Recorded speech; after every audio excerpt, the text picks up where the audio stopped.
So how did you get involved in ecotourism? In ecotourism, it was how to get involved in it. We decided we'd set up a tour company that would show the best features of Sarawak, and that was mostly the natural resources. So we were looking at things like the national parks and the natural areas.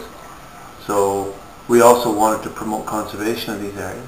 So we decided that tourism would be a good way to get people close to understand issues and to fund some ways of protecting the environment rather than actually exploiting the environment. So how is your line of ecotourism different from the usual mainstream tourism from the rest of Malaysia? Ecotourism, I think, is a bit of a misnomer in that all tourism should be ecologically sound tourism. You shouldn't be doing tourism that destroys a city or destroys anything, just the same as you shouldn't be doing tourism that destroys the environment. So all tourism should be ecotourism. I think the difference is that if what we looked at is we actually looked at taking people into the nature and providing guides and doing that type of thing, rather than just city-based tourism or tourism that was based on more urban attractions. We were interested in getting out into the nature. Okay. So you're also an environmental consultant. Environmental management consultant. Okay. So how does that help the environment? What exactly does your job do? Yeah. What exactly do you do? Hopefully it helps in that what we look at is the structures, the policies, the laws, the management structures for managing the environment.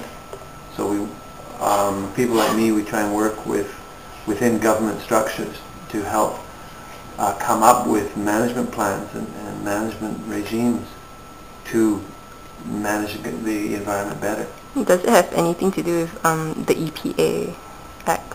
It's not. EPA is an American act. Okay. In our case, it's the EQA, the Environmental Quality Act.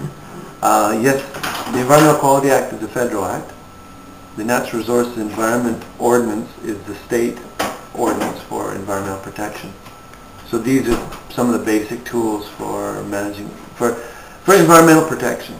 But there's other mechanisms for protecting the environment. There's things like protecting national parks. There's things like protecting water catchments. There's the laws and the rules and the regulations and the guidelines for doing anything in the environment. And that's one of those tools is an environmental impact assessment. So the environmental impact assessment is something that fits into the environmental management framework. So those are the types of tools we use.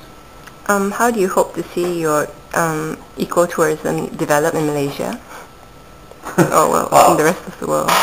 Yeah, I think in the world in general, what we want to see is that that there's benefits from tourism, benefits to the environment, benefits to the local people. Obviously, it has to be an economically viable situation for those people doing it. But if those benefits are spread around, then it's good overall. So that's what we hope that happens. We'd like to see that, for example, national parks become important, not just for the national parks, but ecotourism helps to make them important so that they're given adequate protection and adequate management. Rivers are kept clean because we want to keep it clean, but also because it's a recreation site for tourism, things like that. Okay, as an environmental management consultant, what do you think of the fact that in 2007 Malaysia had the fourth largest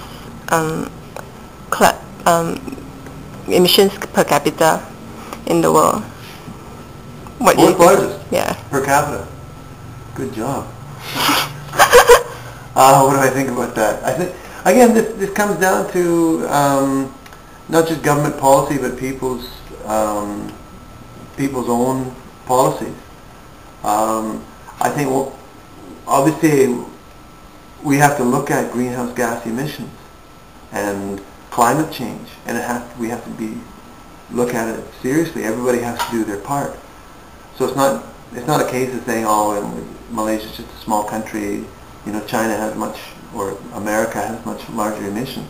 It's your per person emission that we have to look at. Part of it, the government has to step in and say, we're going to adopt this, we're going to have a target that our emissions are lowered.